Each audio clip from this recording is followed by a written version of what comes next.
ضلع کچہری لاہور کے عقب میں ریڈیگن روڈ پر واقع یہ عمارت جسے بریڈلو ہال کہتے ہیں اپنی مثال آپ ہے، فن تعمیر کے حوالے سے بھی اور اپنی سیاسی، سماجی اور ثقافتی اہمیت کی وجہ سے بھی۔ یہ عمارت 30 اکتوبر سن 1900 کو تعمیر ہوئی، یعنی 124 سال ہو گئے اس عمارت کو تعمیر ہوئے، اور اس کا افتتاح سریندر ناتھ بینرجی نے کیا تھا۔ یہ انڈین نیشنل کانگریس کے صدر بھی رہ چکے تھے اور ہندوستان میں ہندوستانیوں کے حقوق کے لیے بڑے چیمپئن بھی تھے۔ اور یہ عمارت بریڈلو ہال اس لیے کہلائی کہ سر چارلس بریڈلو انگلستان کے ایک سیاست دان تھے جو ہندوستانیوں کے حقوق کے لیے بہت کوشاں رہے۔ آپ یہ بھی کہہ سکتے ہیں کہ یہ ہندوستانیوں کی لابی کے سربراہ تھے انگلستان میں، اور انہی کے نام پر یا ان کو خراج عقیدت پیش کرنے کے لیے یہ عمارت بنائی گئی۔ اس عمارت کو بنانے کا سہرا دیال سنگھ مجیٹھا کے نام جاتا ہے، جو بہت بڑے بزنس مین تھے، فلانتھروپسٹ تھے اور تعلیمی ادارے قائم کیے ہوئے تھے۔ انہوں نے ٹرائبیون نام کا ایک اخبار بھی نکالا ہوا تھا، اور اس اخبار کے ذریعے وہ بر صغیر پاک و ہند میں اور خاص طور پر پنجاب میں تعلیم کے فروغ کے لیے بھی کام کیا کرتے تھے۔ اسی اخبار کی مدد سے کئی سیاستدانوں نے اپنا کریئر بھی بنایا اور کئی ایسے مضامین بھی چھپے جن کی وجہ سے ہندوستانیوں کو اور زیادہ کنسیشنز بھی ملنا شروع ہو گئیں برطانوی راج کی طرف سے۔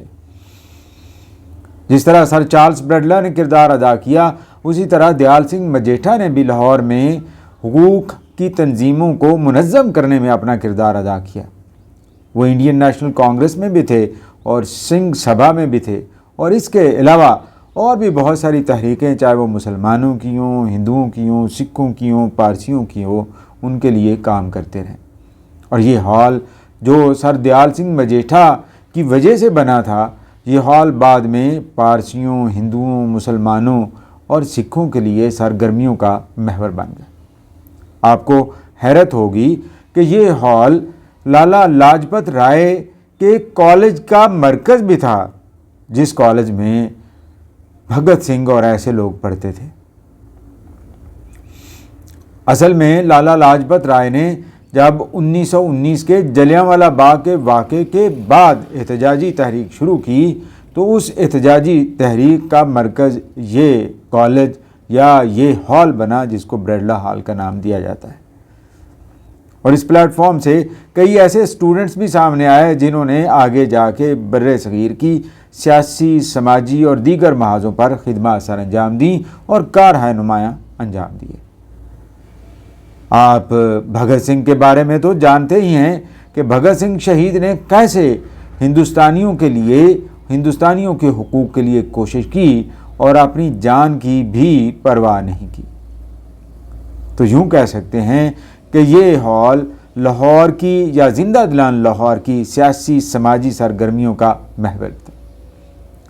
ایک اور چیز بھی کہ یہی ہال ہے جہاں پہ کئی ثقافتی پروگرام بھی ہوا کرتے تھے، حتیٰ کہ پارسی تھیٹر اور ایسی سرگرمیاں بھی یہاں پہ ہوا کرتی تھیں، اور میوزک کی بہت بڑی تقریبات بھی یہاں ہوا کرتی تھیں۔ بر صغیر کے کئی نامور میوزیشنز جہاں پہ آ کے پرفارم کر چکے تھے، ان میں اختری بائی فیض آبادی اور ایسے لوگ بھی شامل ہیں۔ اس ہال کی اور ایک خوبی یہ ہے کہ یہ بعد میں پاکستان بننے کے بعد مہاجرین کے لیے ایک اقامت گاہ بھی رہا، اور بعد میں کچھ عرصے کے لیے یہ ایک ٹیکنیکل کالج بھی بن گیا تھا، اور پنجاب کا غلہ وغیرہ اور خوراک بھی یہاں پہ سٹور ہوا کرتی تھی۔ کتنے مقاصد تھے اس ہال کے۔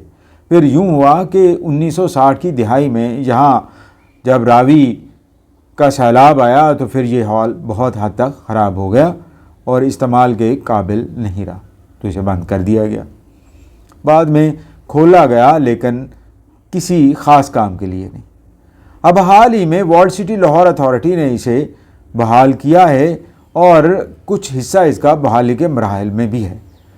اگر یہ ہال بحال ہو گیا تو جتنا بڑا یہ ہال ہے اور جتنی یہاں ثقافتی، سیاسی، سماجی سرگرمیاں ہو سکتی ہیں، اس کے لیے یہ ایک بڑا اہم ثابت ہو سکتا ہے۔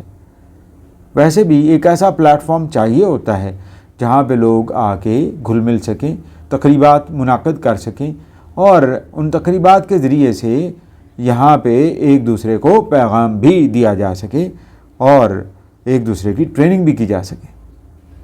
اگر ایسا ہو جاتا ہے تو یہ ہال جو 124 سال پرانا ہو چکا ہے ایک بار پھر سے زندہ ہو جائے گا، اور زندہ ہونا بھی چاہیے۔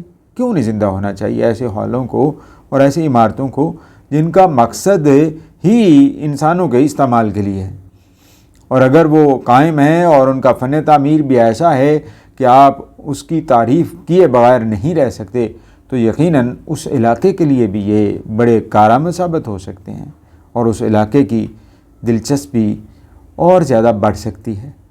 یہاں کے رہنے والے بالکل یہ تقاضا کرنے میں حق بجا ہیں کہ اس ہال کو جلد از جلد کھولا جائے اور یہاں سیاسی، سماجی، ثقافتی سرگرمیوں کو فروغ دیا جائے، اور بتایا جائے لوگوں کو کہ یہ لاہور کی اولین عماج گاہ یا تربیت گاہ ہے سیاستدانوں کے لیے۔